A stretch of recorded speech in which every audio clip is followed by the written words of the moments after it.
So you've decided that you want to homeschool, but maybe you're not really sure exactly where to get started, what all you need to think about, what you need to do to really get off the ground with this homeschooling journey.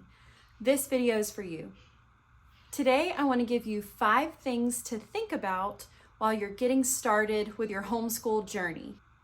This is for parents who have decided they want to homeschool but aren't sure where to get started. If you're new to my channel, my name is Peggy. I'm a homeschooling, homemaking mom to 7 children. 3 of my children are school-aged and 4 of them are small and not school-aged yet. So I'm currently homeschooling 3 children, and I have been homeschooling for the last 4 years. So the first thing I want you to think about is your big why. You need to know exactly why you've decided to homeschool. Why are you doing this? Go and write it down somewhere. Write it down where you know where it is and you can revisit it. Homeschooling is a huge decision and commitment. So it's something that you're going to need to remind yourself of why you're doing it on the hard days.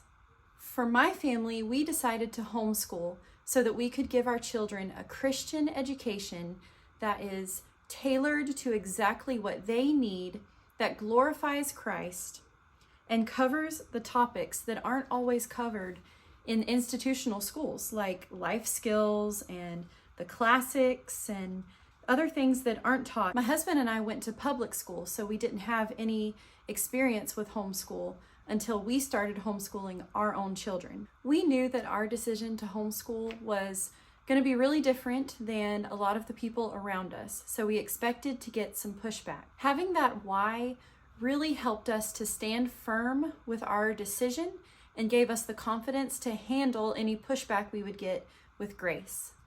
On the hard days when homeschooling is not going as well as I'd like, I remember that why, and that helps me to reset my mind, depend on the Lord to sustain me, both as the mother in this home and as the teacher.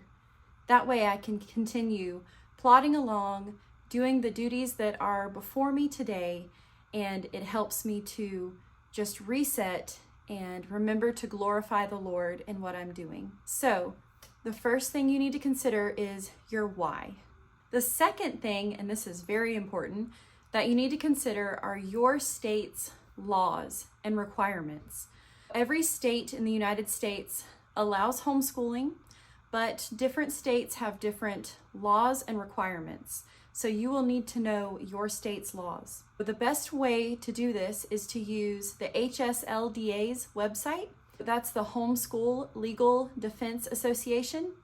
Their website, which I'll link below, has everything you need to know about the laws in each and every state. Some states are more strict than others on their requirements and on their laws, but you can find out from their website exactly what is required in your state. So some states require certain number of school days, a certain subjects that children have to be doing. Some even have requirements for the parents as the teachers. For my state, Florida, none of that is required. I don't have to have a teaching certification or any kind of college hours for that. I don't have to have a certain number of days or a certain subject that I have to teach or number of subjects. We don't have to do a standardized test, even though that is an option that can be done. But for Florida, basically you have to send what's called a letter of intent to homeschool to your local county in the state, and you have to keep a portfolio of their work, the students' work, and show progress. Then at the end of the school year, you will show the portfolio to a certified teacher, a teacher that's certified in the state of Florida. They will go over the portfolio and make sure that your student is making progress. And then they will sign a statement that says that the student is making progress, and you'll submit that to your county. That's what you have to do. There are alternatives, like you can do a standardized test and submit that to your county if you'd rather do that than have someone review a portfolio. There are also a couple of other options in Florida, but this option that we're doing is the most independent option. Also, going along with the laws and requirements that you want to think about, As a homeschooling parent, you'll probably want to join the HSLDA, which I just talked about. You will want to become a member of that. There's a yearly fee that you pay, but basically the HSLDA is a legal defense association for homeschooling families, and they will represent you in any kind of case that's brought against you that has to do with your homeschooling. And that might sound like, that's never going to happen, but they're sending out in their newsletter all the time families who the authorities have come to their home and have had things to say. They have misinterpreted the law, and the HSLDA has been there to help the family, to show that they're not doing anything wrong and that they're following all of the laws. And it's such a peace of mind to be a part of the HSLDA, knowing that if anything were to happen and anyone were to question what I'm doing, homeschooling my children, they are there to help. They have our backs as homeschooling parents. So it's a good idea to join them. You also get all kinds of resources from them. They share a lot of information about homeschooling. They also, this is really important, they send you a teacher ID. So you as a homeschooling parent and teacher have a little teacher ID, and you can get all of the benefits that other teachers get, where they just show their ID to get a discount on certain things. You can get this at craft stores or places that you're trying to print something, and you can get those discounts too as a homeschooling teacher. Again, I'll have the information about the HSLDA linked below, and I would definitely suggest that you join that as a homeschooling parent. Okay, now that you know your personal why for your family, why you want to homeschool, and you know your state's laws and regulations, now you can get to the fun stage, which is planning. So the first thing that I want you to think about with your planning is your scope and sequence. This is something you'll hear a lot in the homeschooling community, and it basically just means the concepts, the topics that are going to be included, either in a certain curriculum or in your year. It can be the subjects you're going to learn throughout the year, or it can be the scope and sequence of your entire educational plan. If you're someone like me who has a plan for kindergarten through 12th grade, because I just want to know where we're going and what we're doing here and what's going to be learned when, so it was helpful for me to make that whole plan for that long. But you don't have to do that.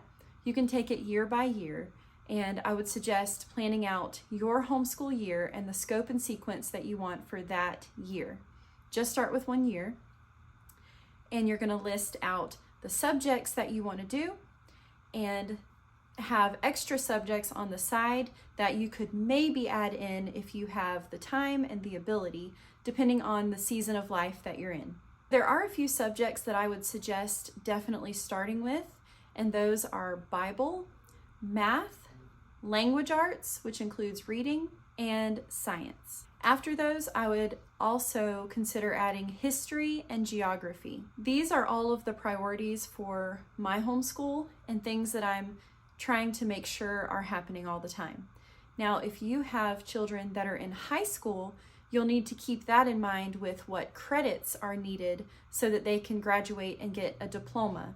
Once you have a good plan for Bible, language arts, math, science, history, and geography, then you can move on to adding enrichment subjects to your homeschool, like art, music, poetry, handicrafts, nature study, technology, logic, read-alouds, a foreign language, and any number of electives like cooking, woodworking, gardening, a sport, or entrepreneurship.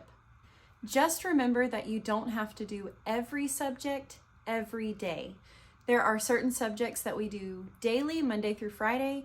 There are certain ones that we only do on Friday, and there are certain subjects that are every other day, like Monday and Wednesday or Tuesday and Thursday. So you don't have to do every subject every day. My best suggestion is to start very simple and then add on extra things as you have time and have the capacity to do that. So with your scope and sequence, you're going to plan out the subjects that you want to do in your upcoming school year. And I've given you an idea of what some of those subjects should be, but then you could always add to or take away as needed, knowing that for some ages there might be certain requirements. Also know that there are some subjects that you don't have to do every school year, especially in the beginning. So if your kindergartner is not learning geography yet, you're not a failure. Once you have a general idea of your scope and sequence, then you can start to really prioritize. So that's the next thing that I want to have you think about is your main priorities in your homeschool. There are going to be days when you can only get the main things done. So you need to know what those priorities are for your family. For my family, knowing Christ and knowing the Bible are of utmost importance. So our family devotion time and our Bible lessons are happening every day, Monday to Friday, during our school time. Those are the things that are happening no matter what. Our other priorities right now are math, language arts, which includes reading, and science. Those are just our main priorities right now. That might have to change or flex as they get older, but those are our biggest priorities. So those are the things I'm making sure are happening every week. Then after that, we have our history and geography and our logic, our Latin.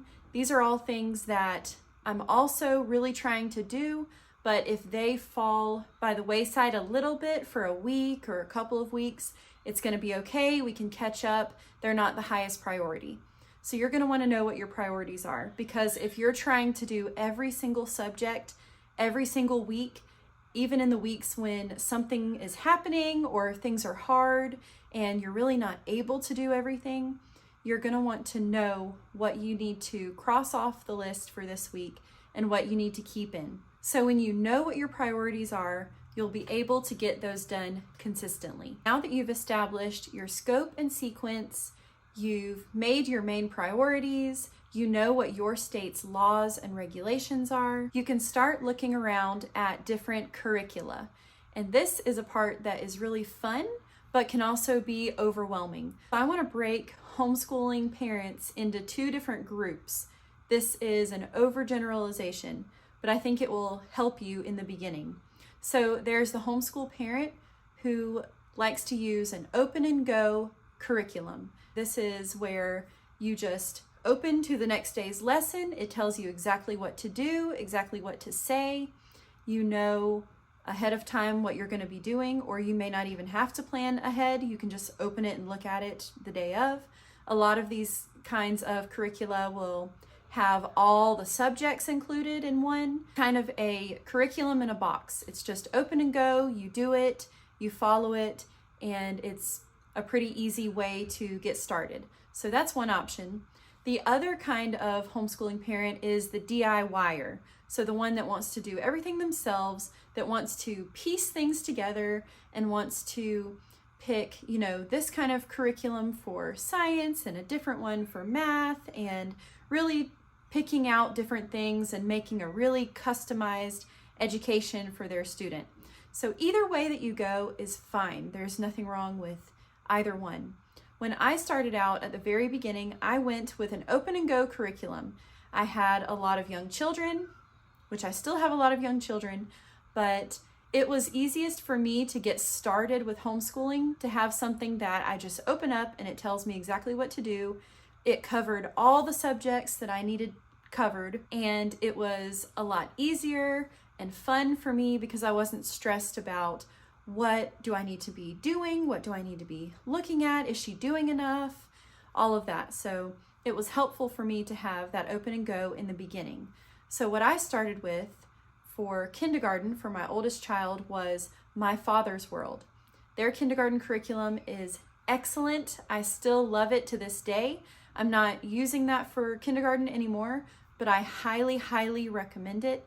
And that company in general, My Father's World, is wonderful. They call me every single year and ask to pray for my family and my homeschool year over the phone, even though I'm not using their curriculum anymore.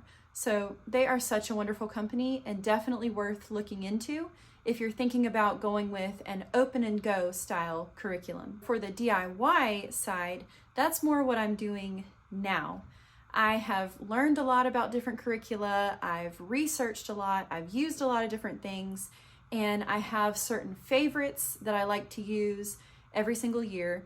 And then I have other things that I'm still open to trying out new things and seeing how it goes. I really am piecing things together, and I don't really have a backbone curriculum for anything. So the downside of the DIY kind of curriculum is you don't have that structure and support that you have with an open and go. So you really have to make sure that what you're doing is what your child needs, and you have to look at, again, your state laws and stuff to find out if there are certain subjects you have to cover.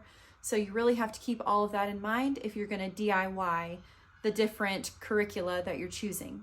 So remember that going through different curricula, either online or through YouTube videos or going to a homeschooling conference, it's a lot of fun. It's fun to look at different kinds of curricula and see what's good about certain things and hear what other people have to say. There's always something shiny and new that everybody seems to be wanting to do. Remember that you don't need a curriculum for every single subject, especially things like life skills. You don't need a book that's telling you exactly what life skills to teach your children when. You can do that if you choose to, but just know that you don't have to have a curriculum for every little thing. The best piece of advice that I could give you about curricula overall would be to remember that it's a guide and it's a plan, but you should not be a slave to it. So the curricula is not your master. You don't have to even finish 100% of the whole thing. Just remember, it's a guide. You're the teacher. You decide for your child what you want them to learn. You can skip certain things in the curricula. You can decide to not do certain pages or certain projects and things like that. You can decide all of that. You do not have to obey that curriculum. So keep that in mind, that it's a guide, it's a suggestion, but you are the one creating the education for your child as a homeschooling parent. On the subject of not needing to complete a curricula every single year for every single subject, I just want to encourage you that if you just really want to try to complete one, try to finish about 80% of the curricula. Usually the first 10 or 20% of the next level of curricula will be a review. So anything that wasn't learned by your child in the last level will be covered in the next level. So you don't have to overly stress about completing a curricula every single year. The final thing that you need to think about as a homeschooling parent is the co-op. So co-ops are something that a lot of people do. A lot of families are involved in them. And basically it's a cooperative where different parents and families are getting together in order to share the teaching of their children. And the children all get to participate in some educational experiences together.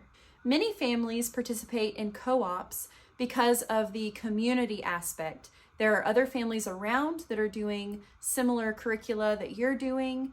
There are children that are similar ages to your children. So a lot of families like to have the camaraderie and the community of a co-op. One thing you'll want to keep in mind and be aware of is that some co-ops have certain curriculum requirements. Now, you do not have to do a co-op, obviously, but a lot of people enjoy doing that. One kind of co-op that a friend from church and I have formed, this is the only co-op that my family participates in. We have a monthly co-op that is Christ-centered and is nature-based. So with our monthly co-op, we do a nature walk, we do some catechism questions together and sing a monthly hymn together. And then at the end, we do a little picnic fellowship time together. So that has been really fun. I love that it's only once a month, so I don't feel the pressure of needing to go somewhere every single week with 7 children who are 8 years old and under. So that's a much more manageable kind of co-op for me. And there's no curriculum requirement, so that really helps me out. Also, it's just a fun thing that we get to go and do with friends every first Friday of the month. We get to do that nature walk and get outside, have fun, learn some things, talk about different things that we're seeing. We do the catechism and the hymn together. And like I said, we do the picnic with all of our friends. It's just a lot of fun, but I still get the community aspect of homeschooling. This is just such a win-win all around for my family. You can find out about different co-ops near you by talking to other families you know that are homeschooling, or you can also do a Google search, or you can look at some homeschooling Facebook groups that are local to you. You can find out about different co-ops in your area. Certainly there's probably a Classical Conversations somewhere in your area. There are several where I live, but I live in a major city in Florida. And the Alviary, I think, is a newer thing. At least it's newer to me, but there is one of those in my area. There might be one in your area, but you could also just make up your own, like my friend and I did. And we have several families that do that with us, and that's been a blessing to our families. So you get to decide what you want to do, if you want to do a co-op or not, but it's something that you'll want to think about as a homeschooling family. If you're brand new to homeschooling, I want you to know that you can totally do it. You can teach your child. You know your child best, better than anyone else. Your patience for schooling and teaching your children will grow, and you don't have to be the perfect teacher. It has been so rewarding seeing my children learn and grow, seeing the light bulb moments come on when they've learned something new, and I'm so glad that I get to be the one to see that. Knowing that all of their education memories are going to be with me is such a special blessing, and I'm so thankful for it. Homeschooling has really built a lot into our family's culture. So now whenever we're out somewhere and we see something or we hear something that reminds us of a story that we read or something we've learned lately, we kind of can catch eyes with each other and be like, remember when we learned that? Or does that remind you of the story? And it's really a special bond and experience that we get to have together as a family. It's really brought us closer together, and it's such a wonderful thing to be a homeschooling family. I hope this video has given you the confidence that you need to get started with homeschooling. I've done another video about different homeschool lingo that you'll hear. So if you want to learn to speak the homeschool language, learning about what is spiral versus mastery, or what in the world a morning basket is, then you'll want to check out that video about homeschool lingo. I also have an entire homeschooling playlist. You can check that out also. Please subscribe. Thanks for hanging out with me today, and I'll see you next time.